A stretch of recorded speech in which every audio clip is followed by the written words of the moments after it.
जय श्री माता जी। सभी सहयोगी भाई बहनों का आज के ध्यान सत्र में हम स्वागत करते हैं। कलेक्टिव बंधन।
तीन महामंत्र, उसके पश्चात श्री गणेश मंत्र।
परम पूज्य श्री माता जी कृपावंत होकर हमें ध्यान में संतुलन प्रदान कीजिए।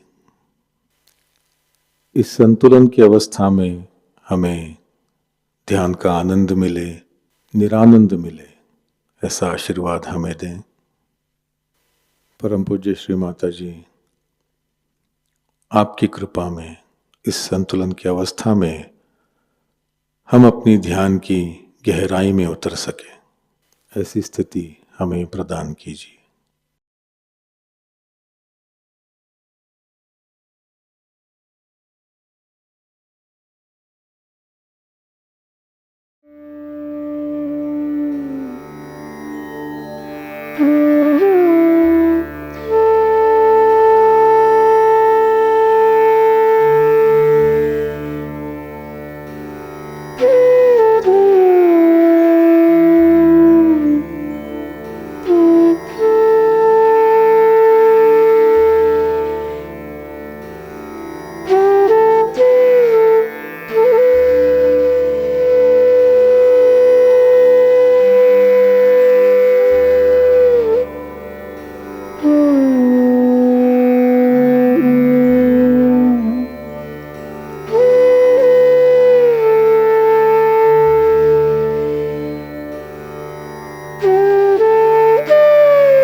इसी ध्यान की अवस्था में हम परम पूज्य श्री माता जी की अमृतवाणी आत्मसात करेंगे।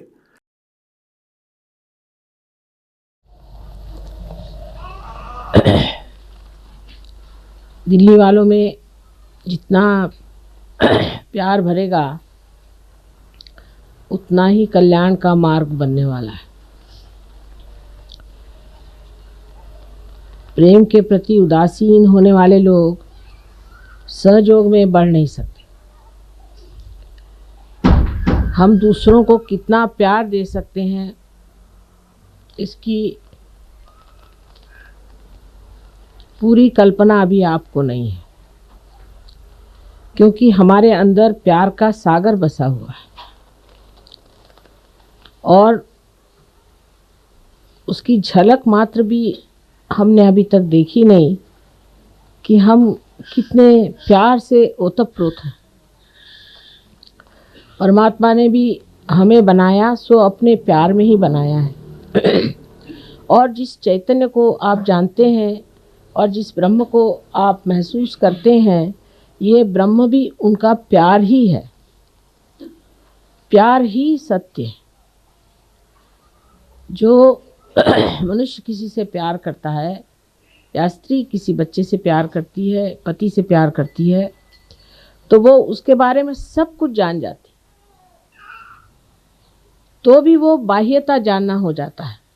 लेकिन आप जब चैतन्य से किसी को जानते हैं तो उसके बारे में आप सब कुछ एक साथ जान सकते हैं।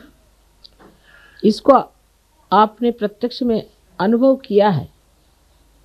आप खुद जानते हैं कि आप अपने उंगलियों पर इस चैतन्य को भी जान सकते हैं, अपने को भी जान सकते हैं और दूसरों को भी जान सकते हैं।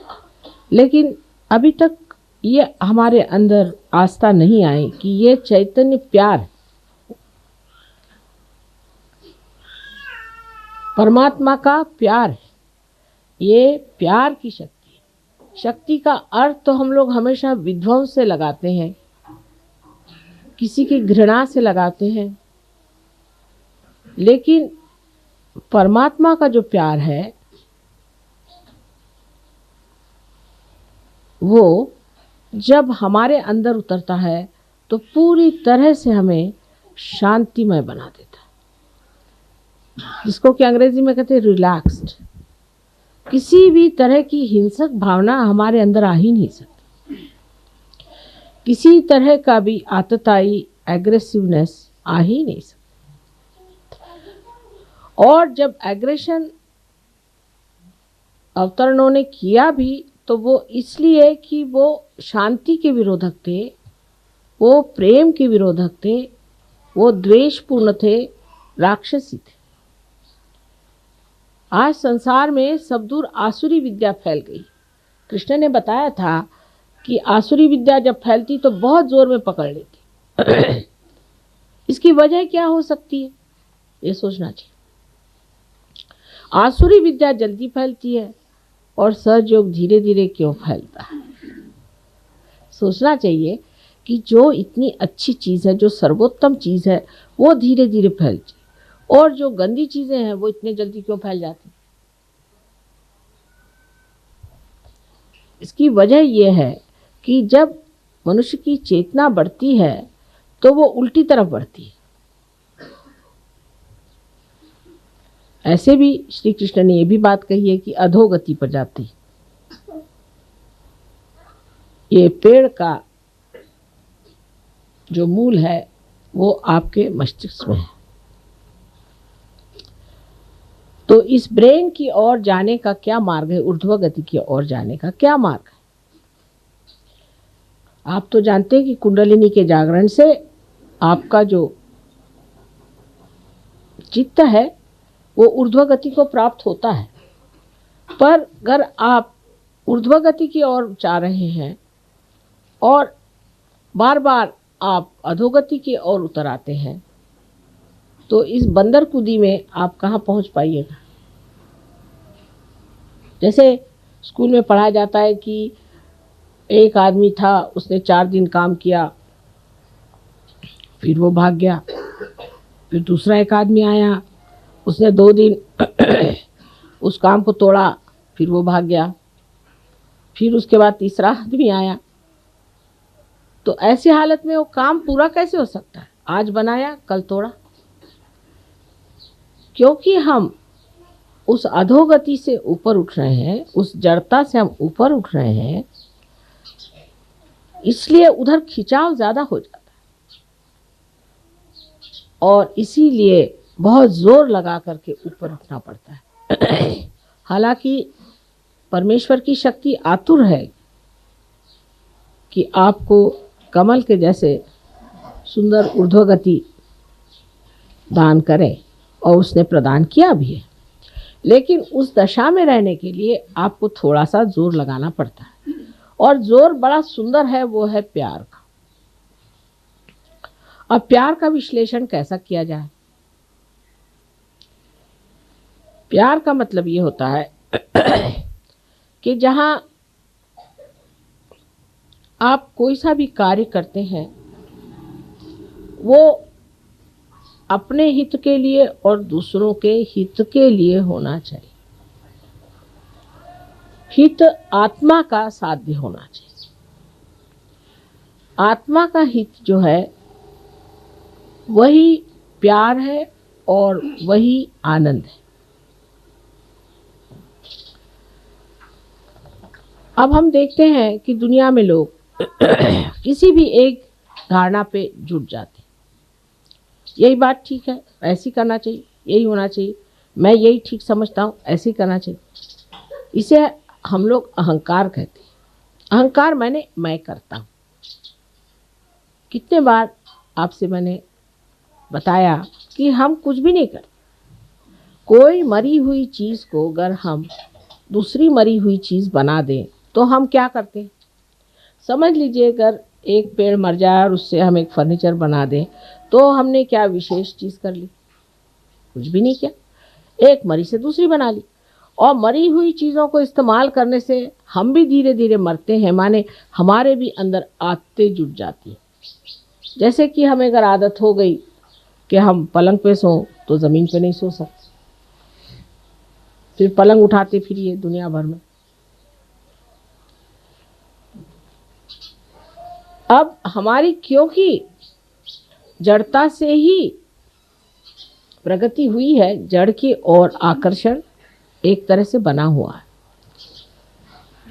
उसको तोड़ने का एक ही तरीका है, क्या हम अपने से प्यार करते हैं?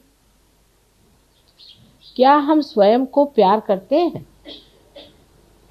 अगर हम स्वयं को प्यार करते हैं तो कितनी बातें उसमें आ जाती हैं कि क्या हम कोई सा भी कार्य करते वक्त अपना अपमान या उपमर्द तो नहीं करते, माने चिढ़ जाना, बिगड़ जाना, नाराज हो जाना, जिसके लिए फिर हम दुखी भी हो तो भी जिस वक्त हुआ सो तो उतर गई आपकी इज्जत। दूसरी बात, अगर हम अपने से प्यार करते हैं तो हमारे अंदर एक तरह की ऐसी व्यवस्था होनी चाहिए कि दूसरा देखने वाला कहे कि कोई संत खड़ा हुआ है। आप लोग सब संत हो गए, थोड़े अधकच्चे भी हैं, ये नहीं मैं कहती कि सब पक्के संत हो गए, अधकच्चे तो सही पर हो तो गए आप संत।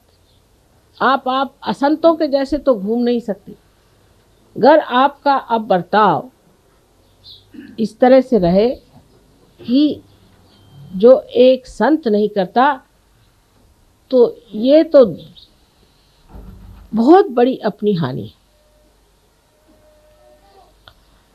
क्योंकि एक तो पहले आपको संत होना नहीं चाहिए था, नहीं होते तो लोग कहते चलो ये उचक्के ही हैं, चोर हैं, चलो इन पे तो ऐसे ही हैं, घुमा करते हैं ऐसे 2500।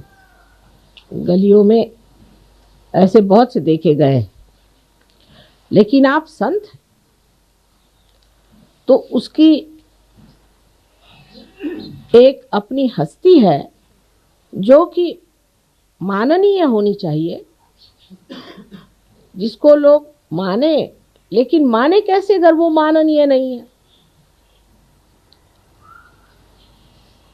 तो प्यार जब तक असलियत पे नहीं आता, जब तक असली प्यार नहीं होता है,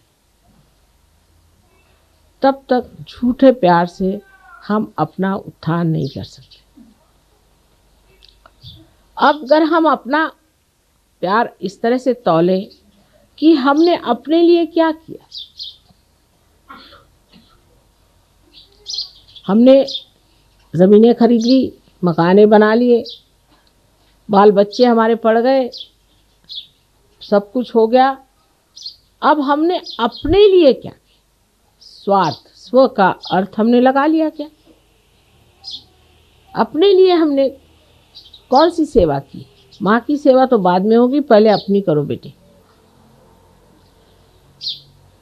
अपनी सेवा में क्या प्राप्त होने का है, क्या हमारा लक्ष्य है, वो सोच लेना चाहिए। हमें क्या पाने का? हमें पूर्णतया परमात्मा के साम्राज्य में अधिकार से बैठना है। उस अधिकार को हमें प्राप्त करना है। उसके लिए हमने कौन सी गतिविधियां की, कौन सी व्यवस्था की है अपने जीवन के साथ, कौन से तौर तरीके अपनाए हैं, ये सोचना चाहिए। अब सहयोग में कितनी बार बताया गया कि भाई अगर आपको आगे बढ़ना है, इस वृक्ष को ऊपर की ओर चढ़ाना है, तो आपको ध्यान करना चाहिए। अब इस पे लोग सोचते हैं कि माँ ध्यान से कैसे होता है? अब देखिए कैसे होता है। जब तक आप ध्यान नहीं करते हैं, मन चल बिचल थोड़ा सा रहता है। जब आप सहयोग के विधि के साथ ध्यान करते हैं तो आप निर्विचार में उतर जाते हैं। निर्विचारिता आपको शांति प्रदान करती है। अगर समझ लीजिए एक पेड़ आप लगाइए, वहां रोज भूकंप हो रहा हो, तो क्या वो पेड़ पनप पाएगा? जिस जगह शांति होगी वहीं न तो पेड़ बढ़ेगा। जहां अशांति है, जहां हर चीज हिल रही है, डावाडोल है, वहां क्या कोई पेड़ पनप सकता है? जिस हस्ती में शांति प्रस्थापित हो गई है, वहीं पे ये पेड़ बढ़ सकता है। इसलिए पहले निर्विचारिता में उतरना पड़ेगा। उसके लिए ध्यान के सिवाय और कोई सा मार्ग मुझे नजर नहीं आता। पहले ध्यान में स्थित होकर के अपनी निर्विचारिता हमें स्थित करनी चाहिए। कितने देर के लिए हम निर्विचार रह सकते हैं, ये सोचना चाहिए। जैसे अभी कोई सुंदर चित्र है, उसकी ओर आपने देखा और आप निर्विचार हो जाएं, तो सोचना चाहिए कि आपकी शक्ति बढ़ गई है। किसी भी चित्र के ओर देखने के बाद आप में अगर ऐसी भावना है कि ये चित्र अगर मुझे मिल जाए तो कैसा होगा, इसको कहाँ से खरीदना चाहिए, ये कितने का है, ये किसने बनाया, माने अगर विचारधाराएं शुरू हुई, तो ये समझ लेना चाहिए कि हमने इस चित्र से प्यार करना शुरू कर दिया है, अपने से नहीं।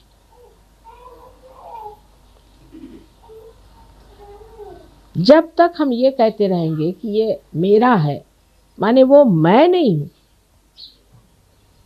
मुझसे अलग चीज है, तो जब अपने को हमें बढ़ाना है और इसकी पूरी वृद्धि करनी है, ग्रोथ करनी है, तो जरूरी है कि हम ध्यान में रहें और निर्विचारिता अपने अंदर स्थापित करें। जब तक निर्विचारिता स्थापित नहीं होती है, सहज योग बातचीत ही बातचीत रह जाएगी। जब तक हम अपने से ही प्यार नहीं कर सकते, तो हम दूसरों से क्या प्यार करें? लेकिन प्यार का अर्थ ये नहीं होता है कि अपने से प्यार करने का मतलब ये है कि हमारे बहुत सारे रुपए पैसे इकट्ठे हो जाएं, या हमारे पास 10-12 मोटर गाड़ी हो जाएं और हम बड़े आराम से घूमते फिरते रहें। ये जो लोग पा भी लेते हैं, वो भी आप जानते हैं, माँ के पास आते हैं और कहते हैं कि माँ इसका कुछ इलाज करें, हम तो भर पाए, वो भी सुखी नहीं। जरा दरवाजा बंद कर लीजिए आवाज।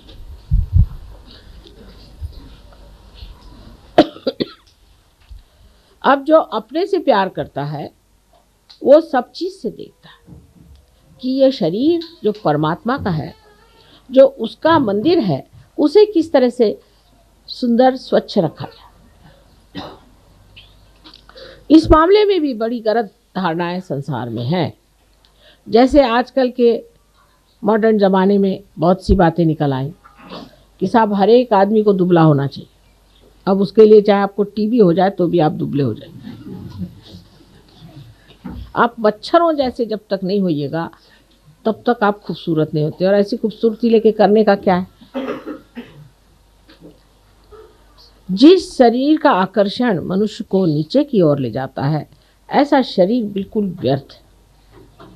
शरीर ऐसा होना चाहिए कि जिसके अंग प्रत्यंग से चैतन्य बहे। जिस शरीर का अंग प्रत्यंग जितना भी बना हुआ है, वो ऐसा हो कि जिससे सबका शुभ हो।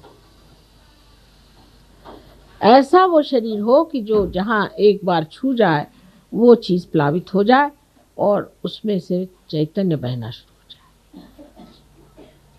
ये शरीर का सौंदर्य जो है, यही दैवी सौंदर्य है। और बाह्य के सौंदर्य की ओर दौड़ना और इस तरह की धारणाओं के ऊपर चलना, कभी तो कहते हैं मोटे हो जाओ, कभी कहते हैं दुबले हो जाओ। मोटे और दुबले होना या और तरह से अपने शरीर को चमकाना, इसकी कोई भी सहयोग में खास जरूरत होती नहीं। कि लोग बहुत सारे ये सोचते हैं कि 10 बार नहाने से तंदुरुस्ती अच्छी होती है। कोई लोग ये सोचते हैं कि बदन पे हर तरह के लेपन लगाने से शरीर अच्छा होता है। इसकी आपको कोई जरूरत नहीं है, स्वयं आपके अंदर ये सब चीजें कार्यान्वित है।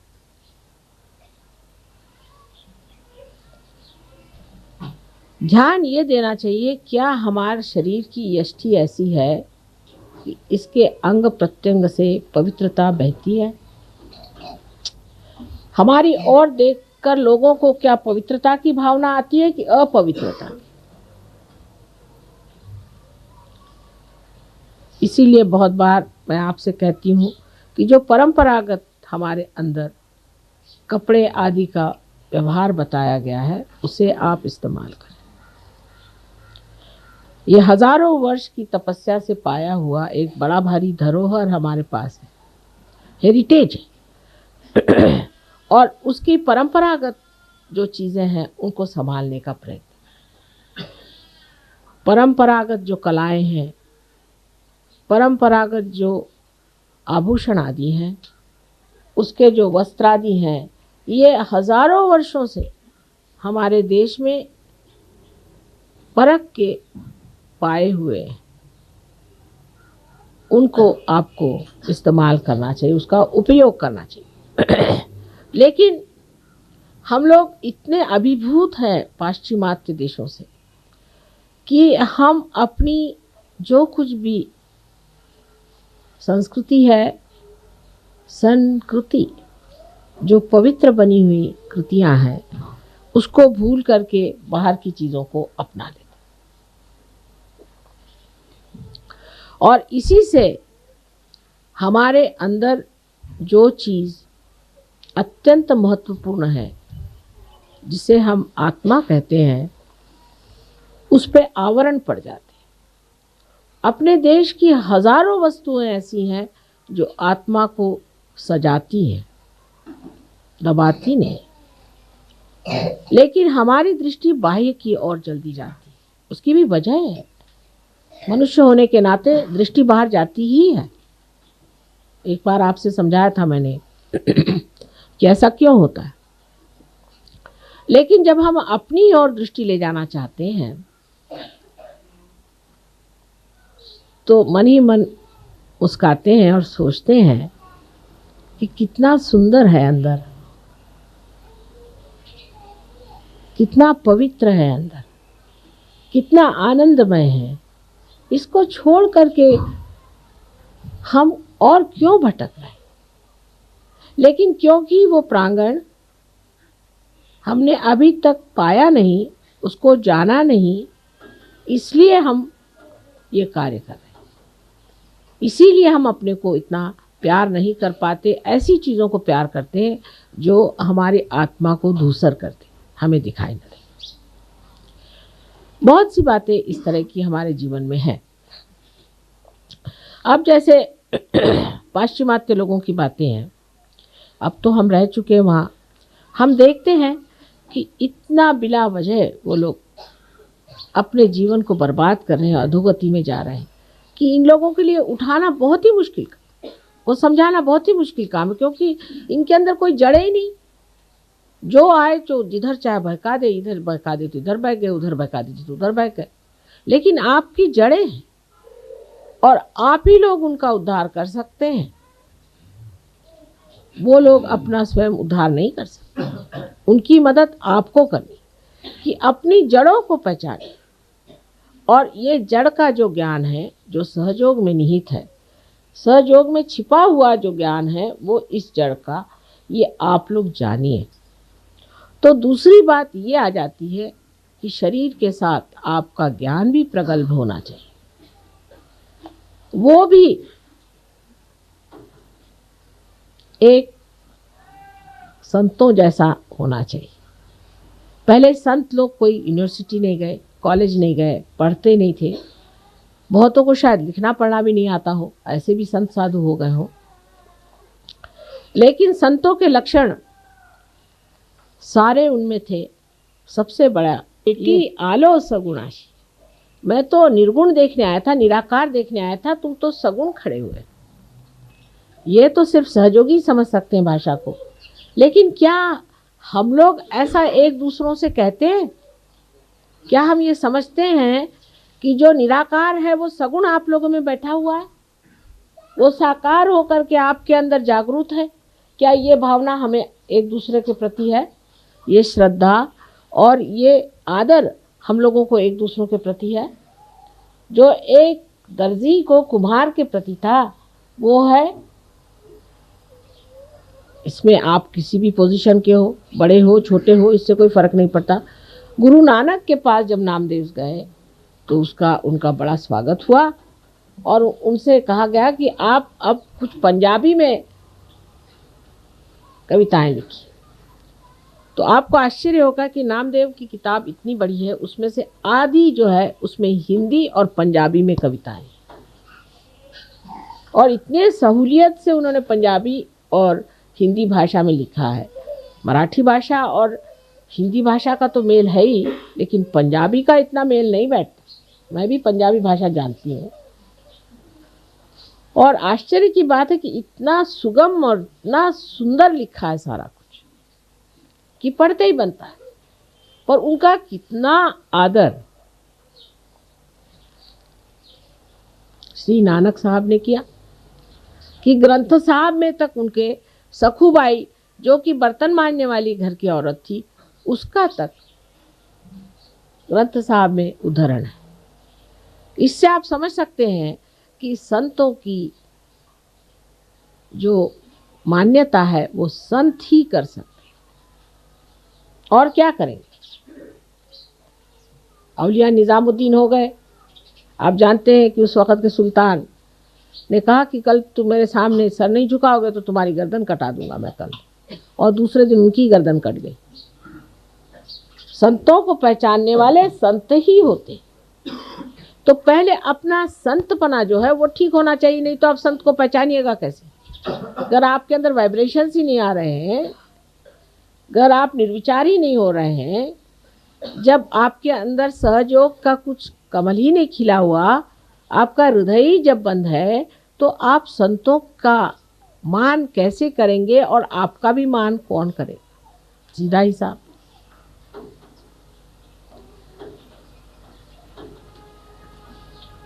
तो संतों का मान जब शुरू होता है तब मनुष्य ये भी सोचता है कि उस मान्यता पे हम आए,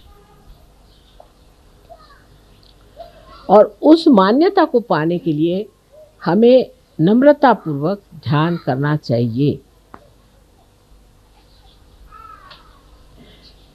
यहाँ बातों के और लेक्चरों से तो काम होने नहीं वाला,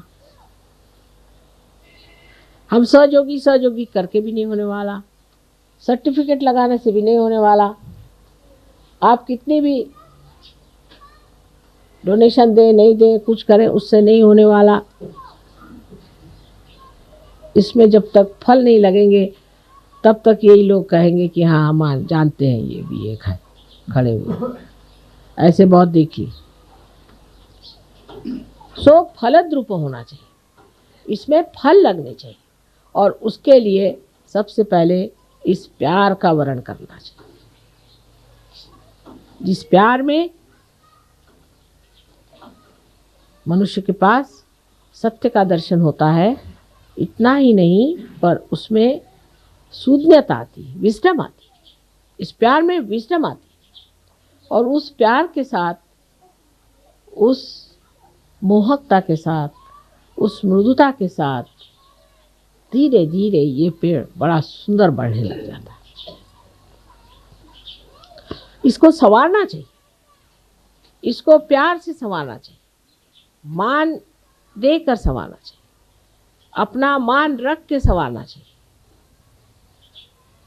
इसको बढ़ाना चाहिए, इसको सजाना चाहिए इस तरह से कि लोग देखें और कहें कि वाह रे वाह, कितने संत इस माँ ने बना दिए।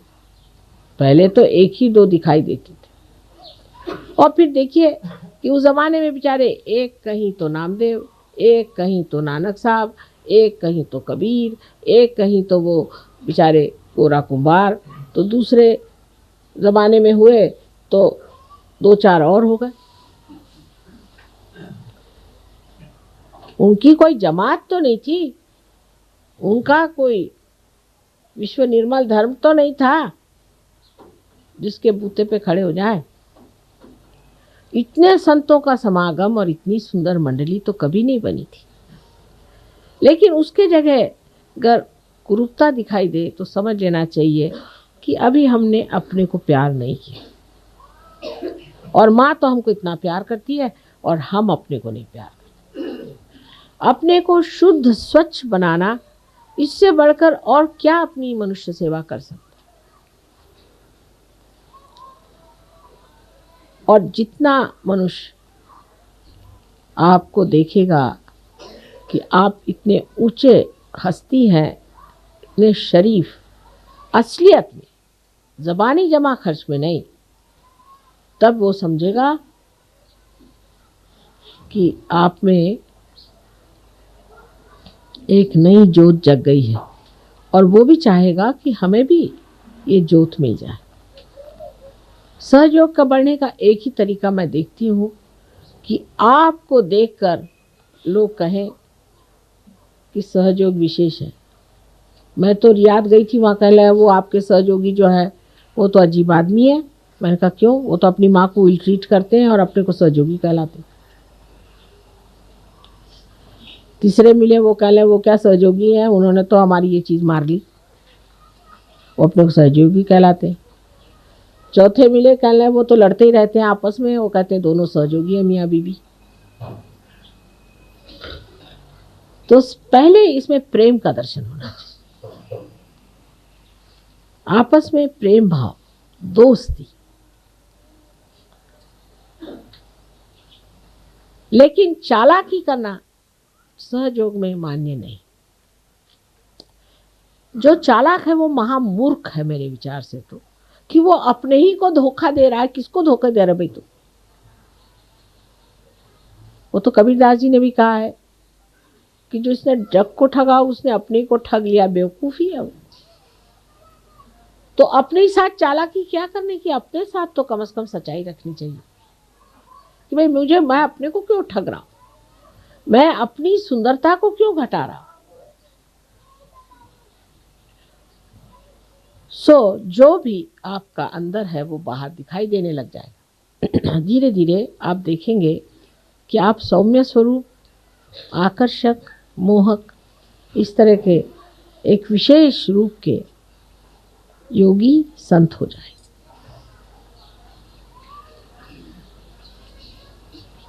यही मैं दिल्ली वालों से विनती करती हूँ। दिल्ली में सहयोग में जो कुछ भी मैं देखती हूँ, वो ये सोचती हूँ कि ये लोग अपने से प्यार नहीं करते। एक तो सरकारी यहाँ जो असर है कि सरकार से आगे भी एक बड़ी भारी सरकार बैठी हुई, और वो सरकार प्यार से चलती, विश्वास से, आनंद से चलती। उस सरकार में हमें खड़ा होना है, इस भावना को दृढ़ करना है और अपने प्रति पूर्ण विश्वास रखना है कि हम होंगे, यही करें। जब तक आप लोग इस दशा में नहीं पहुंचेंगे, आप इस देश का भी कुछ कल्याण नहीं कर सकते, अपने घर वालों का भी कोई कल्याण नहीं कर सकते, किसी का भी नहीं कर सकते। अगर आप ही के पांव जमे नहीं है जमीन पर, तो आप किसको बचा सकते हैं बताइए? आप खुद ही डामाडोल खड़े हुए हैं, तो जिसके साथ दो चार और आ जाएंगे तो आप डूब जाइएगा। और यही होता है। इसीलिए हम देखते हैं कि आसुरी विद्या आदमी जल्दी पकड़ता है और शुद्ध विद्या कठिनाई से पकड़ता है। हमें आप मानते हैं सो तो ठीक है, मानना तो है ही, क्या करें आप।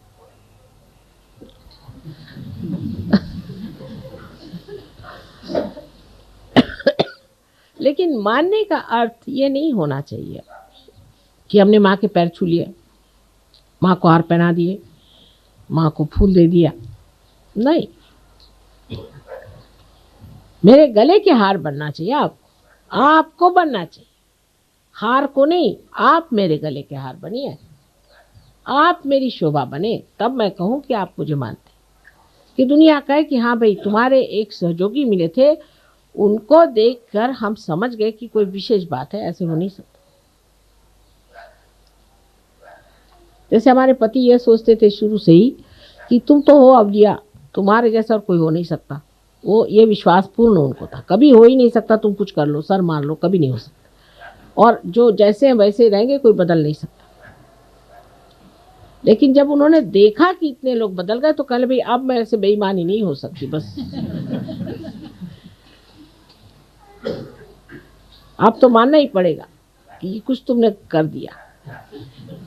कुछ किया नहीं, आपके अंदर जो हीरा था वही आपके सामने ला के रख दिया कि बेटे तुम ये हीरा, ये इस हीरे की चमक में तुम आ जाओ, और तो कुछ किया ही नहीं। और जब वो हीरा सामने आया तो लोग भी तो देख के हैरान हो जाते कि साहब ये क्या थे और आज क्या हो गए। पहले तो कंकड़ पत्थर के बराबर भी नहीं थे, आज हीरा बन के माँ के मुकुट में चमक रहे हैं।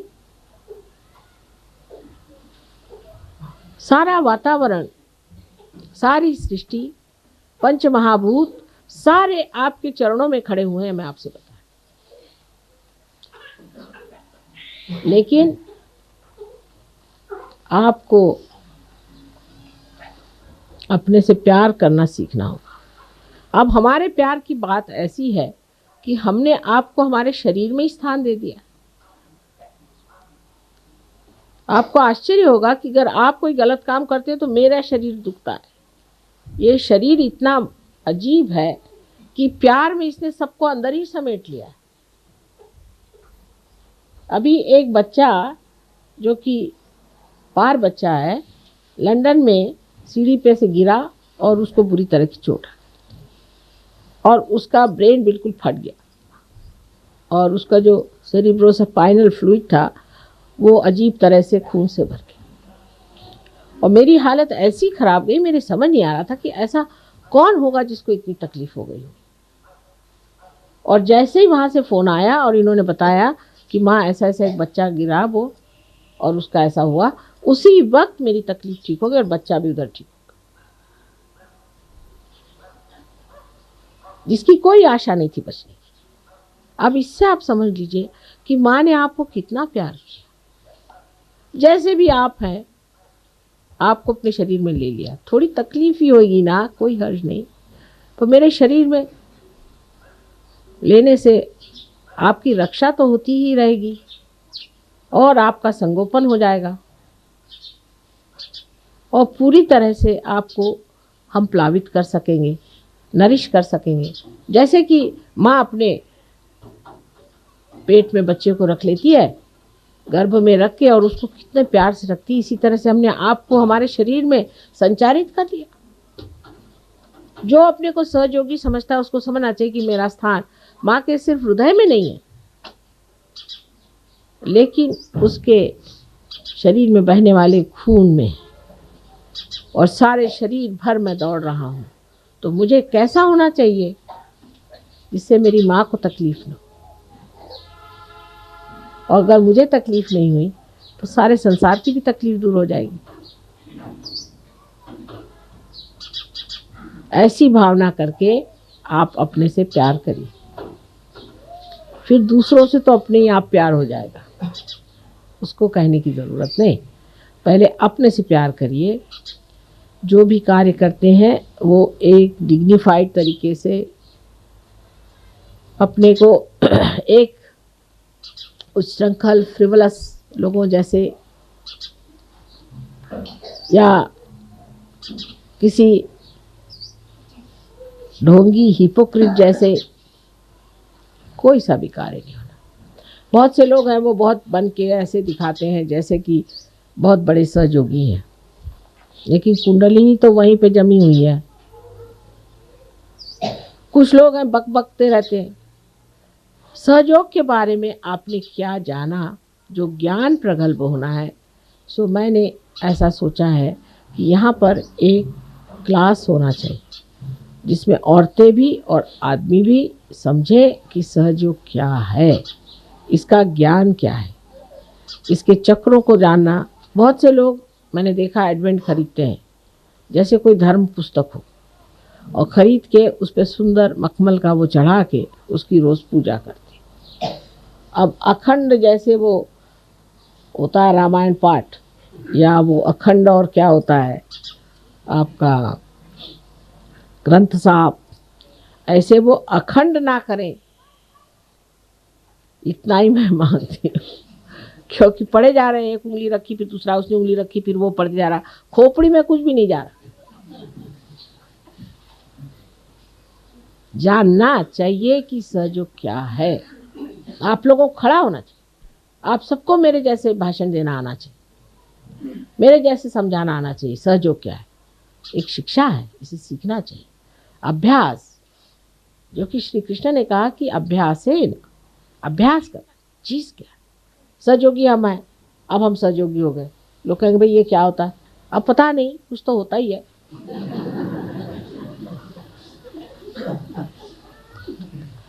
तो वो भी होना चाहिए।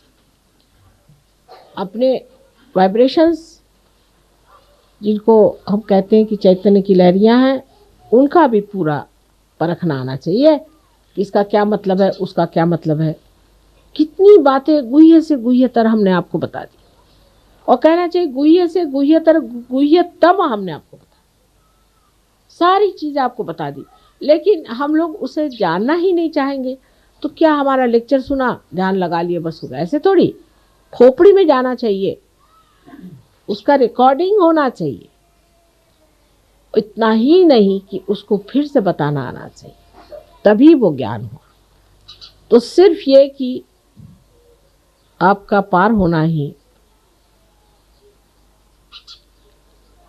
सब कुछ नहीं। अब जो बड़े बड़े साधु संत हो गए, उन्होंने तो ये सब कुछ इतना जाना भी नहीं था बेचारों। अगर जानते होते तो वो भी आपके जैसे जागृति देते रहते। लेकिन अनेक जीवन जो उनके बीते, जिसमें उन्होंने जो कुछ भी सुकृत किया था, जिसके बूते पर वो इतने बड़े संत पद में पैदा हुए, वो सब पूर्व जन्म का पाया हुआ जो कुछ भी है, हजारों वर्षों का ज्ञान, वो उनके आगे स्पष्ट हो गया। लेकिन आपके लिए तो एक ही जन्म में सब कुछ हमने बता दिया। आपको कोई मेहनत भी करनी नहीं पड़ी, ना इतने जन्म जन्मांतर की सुकृत चाहिए, कुछ नहीं चाहिए। ये तो ऐसा ही हुआ कि एक पैसा बैंक में डाल के हजारों रुपए आप ले लीजिए। समझ लीजिए इस बात। उनका जो ज्ञान है वो अनेक जन्म की तपस्या से पाया हो। बड़े बड़े ऋषि मुनि साधु संत जो हैं, वो पहले ज़माने में बड़े मनन करने वाले दृष्टा ऐसे होकर के सर्वसाधारण साधु के रूप में पैदा हुए थे, संतों के रूप में, कि सर्वजन समुदाय से बातचीत कर सके। लेकिन हम तो सर्वसामान्य जन समुदाय हैं, सुकृत भी हमारा थोड़ा बहुत होगा ही। तो अब एक ही जन्म में अगर आप सब कुछ जान सकते हैं, सुकृत की भी ज़रूरत नहीं। लोग पूछते भी हैं, उनमें से एक बड़े भारी साधु मुझे कहने लगे कि माँ हमने तो हजारों वर्ष तपस्या करने पे सब पाया, आपने इनको 1 मिनट में क्यों दे दिया? तो हमने कहा भी देखो हमारी मर्जी है, मर्जी में आ गया हो गया, हम क्या करें, मर्जी की बात। तुम क्यों जलते हो?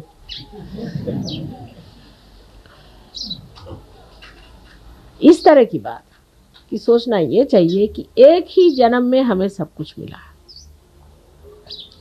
और मुझे अगर खुश करना है तो सिर्फ आपस में बिल्कुल बैर नहीं रखो।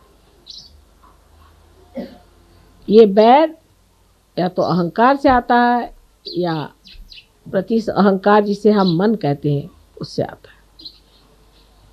दोनों से परे आत्मा के सन्निध जा करके सबसे शांतिपूर्वक रहे। अब जैसे कि मद्रास में हमने देखा कि 2 आदमियों का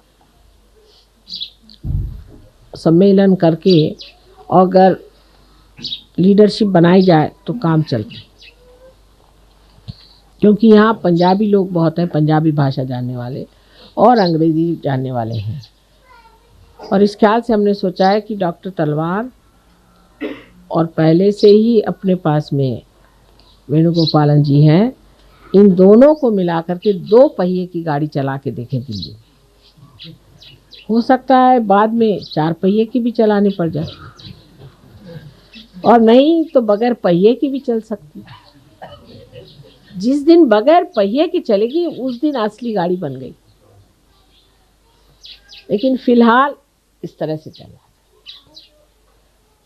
और अपनी मर्यादाओं में अपनी समझ में रहना चाहिए।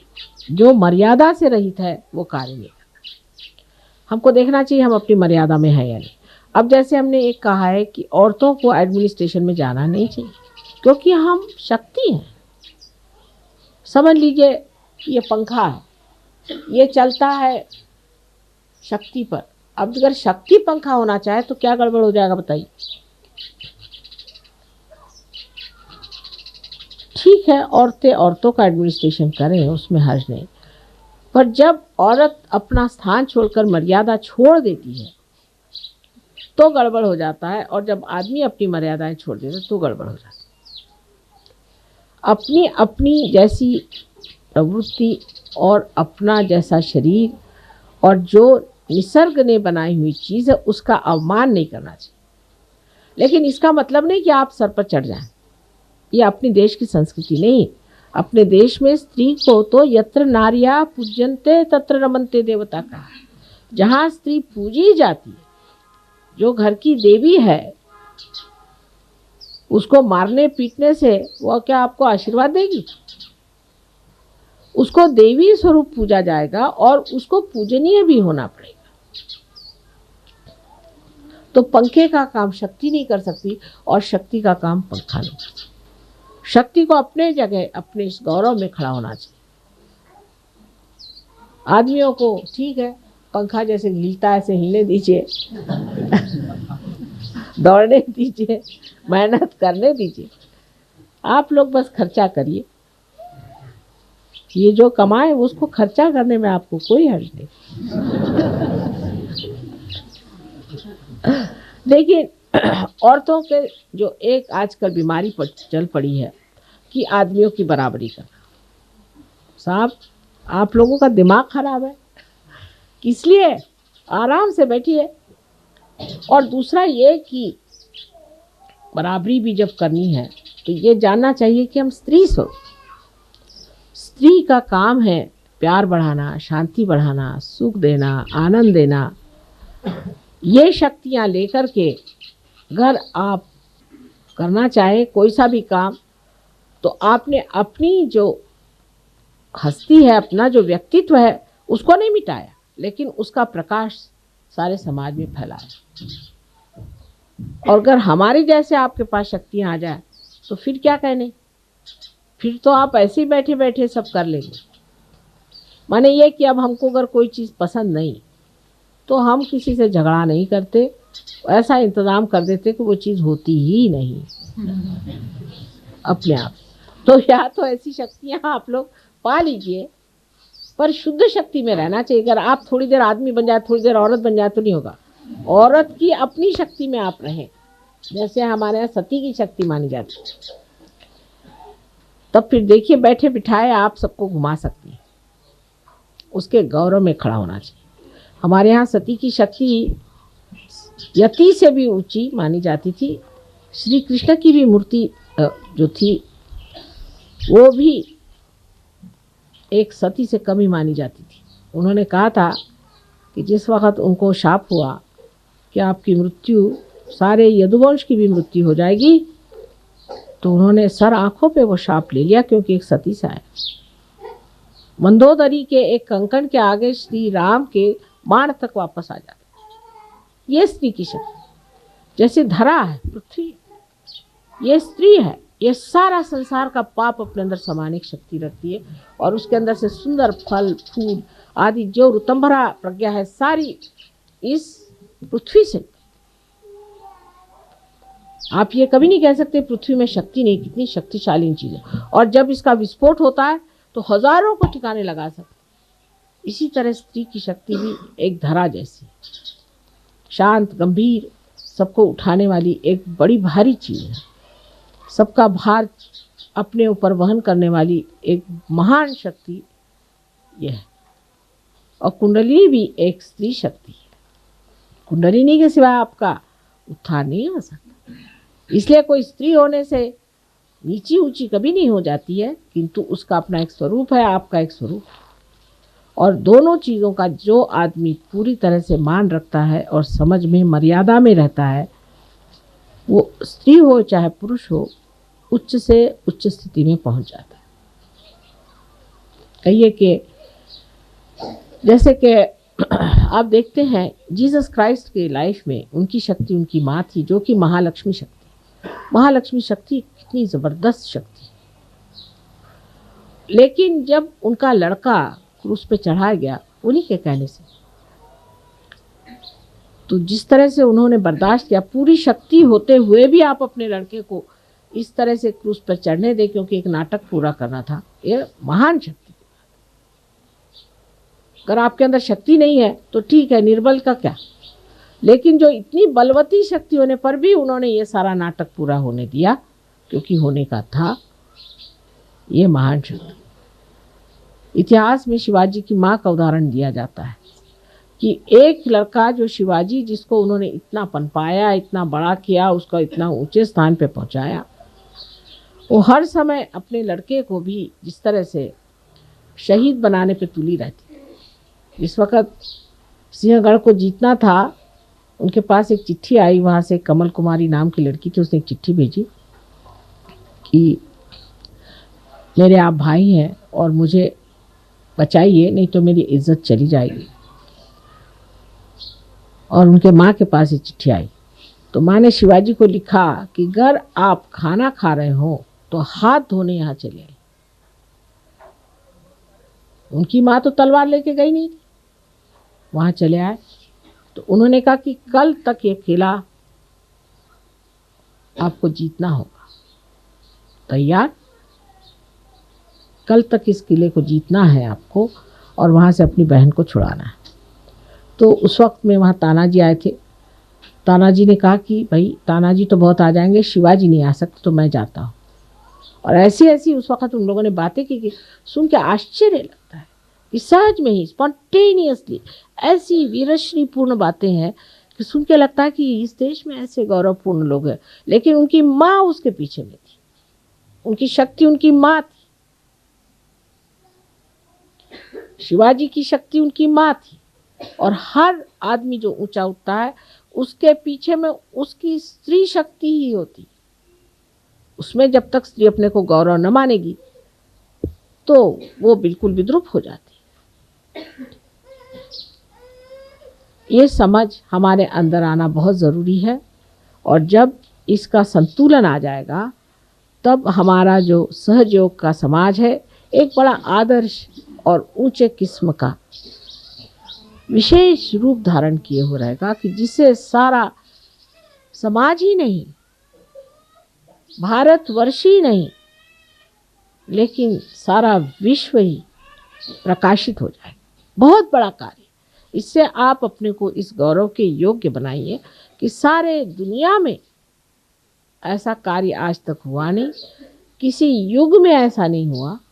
इतना विशेष कार्य आप कर रहे हैं, इतना महान कार्य में आप जुटे हुए हैं, और इस महान कार्य को करने के लिए जो कुछ करना है वो भी महान है, और उसके गौरव के लिए आप लोगों को पूरी तरह से सज्ज होना चाहिए। ये नहीं कि इसमें आफत है, कैसे करें, ध्यान कैसे करें, ऐसे छुटपुट्टे लोगों के लिए सहयोग नहीं। एरिया गबाड़्याचे काय मनो है, उनका दिया, ऐसे रद्दी लोगों के लिए ये काम नहीं।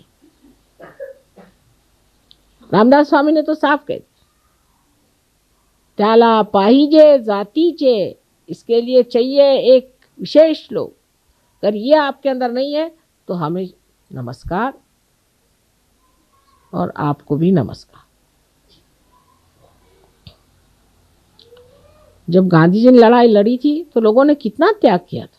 हमारी फैमिली में हम देखते हैं कि सब चीज़ इन लोगों ने त्याग दी। फादर हमारे जेल में, मदर हमारे जेल में, इतने सारे बच्चे घर में, हम 7 साल की उम्र में चाबी लेके घूमते थे। लेकिन सहयोग के लिए कोई भी त्याग नहीं करने को तैयार। बुद्धि त्याग देते हैं पर और कुछ नहीं त्यागने को तैयार। त्याग माने क्या त्याग है, इसमें कौन सा त्याग है? सब तरह का आशीर्वाद ही आशीर्वाद है।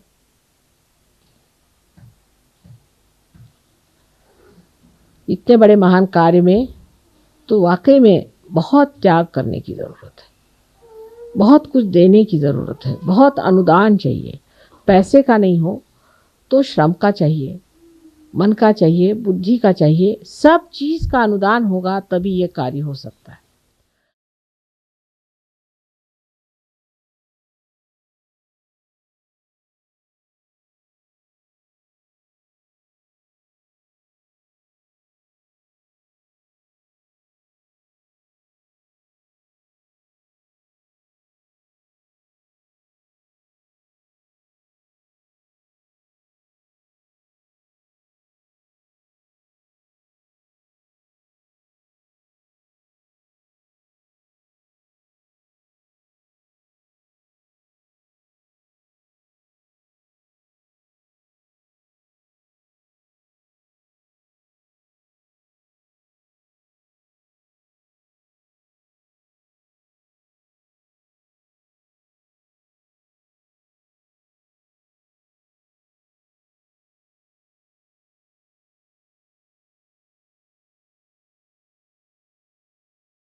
जय श्री माता जी। परम पूज्य श्री माता जी, कृपावंत होकर आप हमें निर्लिप्त साक्षी बनाइए। परम पूज्य श्री माता जी, कृपावंत होकर आप हमें ऐसी स्थिति प्रदान करें जिससे हम आपकी लीला को देख सकें। जो भी घटित हो रहा है उसको साक्षी भाव, निर्लिप्त साक्षी भाव से देख सके। परम पूज्य श्री माता जी, हमसे जो भी कार्य हो, जो भी कर्म हो, वो सब हम आपके पावन चरणों में रख सके, पूर्णतः समर्पित होकर रख सकें, ऐसी स्थिति हमें प्रदान करें। परम पूज्य श्री माता जी, आपके प्रति अनन्य भक्ति हो, इस तरह का आशीर्वाद और ऐसी ध्यान की स्थिति, आध्यात्मिक स्थिति हमें कृपा कर प्रदान कीजिए।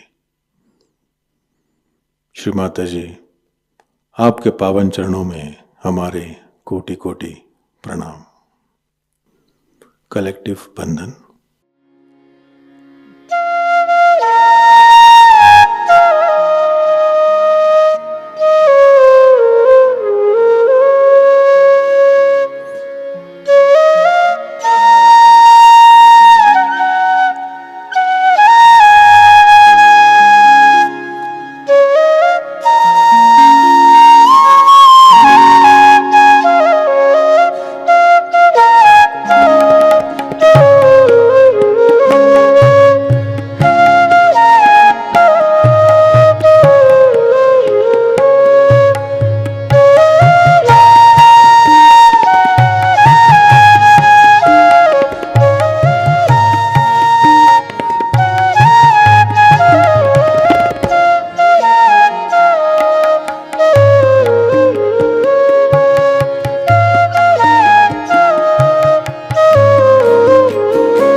आज का ध्यान केंद्र यहीं पर संपन्न होता है। जुड़े रहने के लिए बहुत बहुत धन्यवाद। जय श्री माता जी।